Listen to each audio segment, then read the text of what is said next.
Amanda Todd, a teenager from Canada, had put out a video on YouTube kind of explaining some of the bullying that she went through while she was in high school. It turns out that she had some sort of an exchange with a man on Facebook. Apparently, he flattered her through chat to the point where she flashed him on camera. He took that image, and then a year later, another man, I don't know if it's the same man, it seems like it might have been another man, contacted her and said, I know your address, I know your parents' names, I know which school you go to, and unless you do a live show for me, I am going to make sure that everyone sees this nude image of you. Well, she panicked, she went through anxiety. Apparently he did go through with his threat and sent that image out to a bunch of people that she knew, and it just completely destroyed her life. She had to change schools. When she went to another school and attempted to have a fresh start, a bunch of girls from that school found out about that nude picture. It continued to ruin her reputation. These kids were absolutely cruel to her. They were horrible to her. She actually moved schools again, and the exact same thing happened. And eventually, she took her own life. Yeah, somewhere along the way, a bunch of the girls at the new school beat her up. Mm-hmm. and then they just left her there on the floor like some dead animal or something. And she just felt so alone. And just so tired of the pain she was going through. And you know, it's so sad. It breaks my heart to hear this story.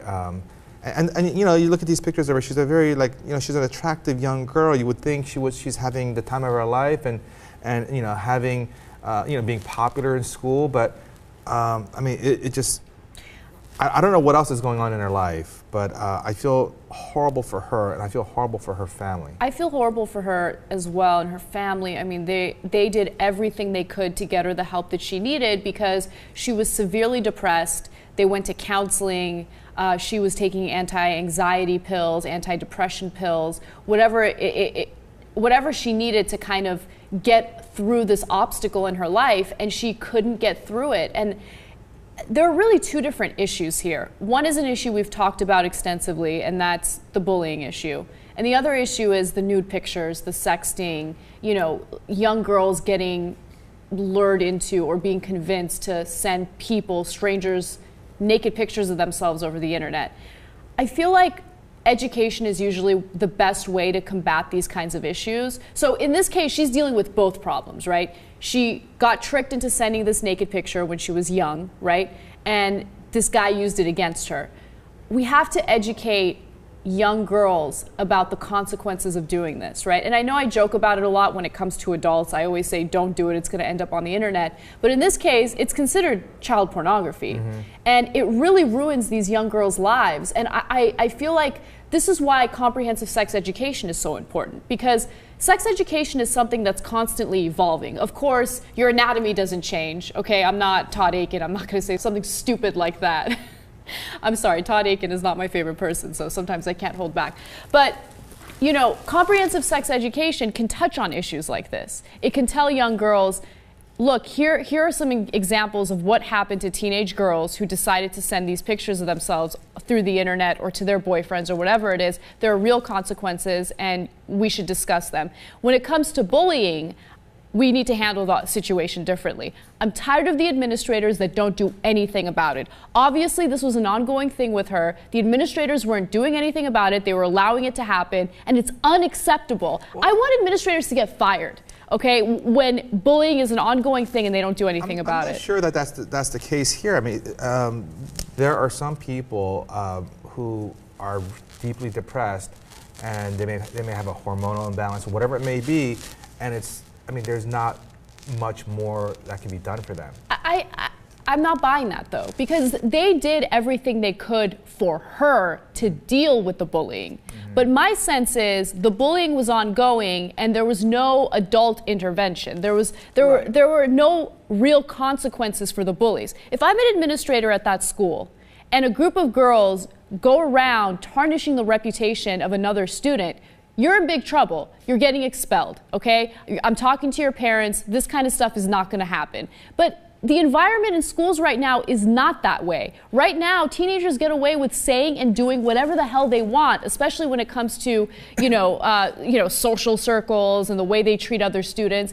And I'm not having it. We need to stop it. And I feel like there should be real consequences for administrators who ignore things that happen on a regular basis like this. Yes. And it's difficult to prove, right? So there needs to be proof, there needs to be documentation. I'm not saying like, oh my God, a student was bullied, we need to get rid of the administrators. There needs to be proof for it. But obviously there's some sort of breakdown here and we need to solve that problem. Well, look, yes, I agree that we should do more to help the victims of bullying. We should do more to stop bullying altogether, or at least try to minimize it. We need to educate people, parents, students, teachers, everyone. All that is true, but in this particular case, I don't know what more could have been done. I'm not saying nothing more could have been done. I don't know what more could be done. The reality is that every single year we have a number of teenagers taking their own lives. And how many of them could we have saved? I'm sure we could have saved some. Could we have saved all? I don't know. And I guess my question is, was she one of those teenagers that we could not have saved because for whatever reason they're in too much pain, they're just too far removed from their desire to live, and they find a way to end their lives? Because I mean, in this instance, it seems like the root causes are pretty obvious. They had, she was subjected to cruel and awful bullying for a long period of time. But there are other teens who, it doesn't seem like it was that bad, and you're really surprised. Like, why did he or she do it? And you're wondering, like, what happened? Right, and I think a lot of that has to do with educating them as well. That's why I love the It Gets Better campaign, because when you're in it, when you're in high school, and high school wasn't too long ago for me, I remember thinking like, this is the real world, right? You think that you're gonna be with those people for the rest of your life. You're gonna have to deal with those people for the rest of your life. So their opinion of you means the world. But you have to find a way to get it through their heads that no, this isn't even close to reality. You're never gonna see these people again after you graduate, unless you want to.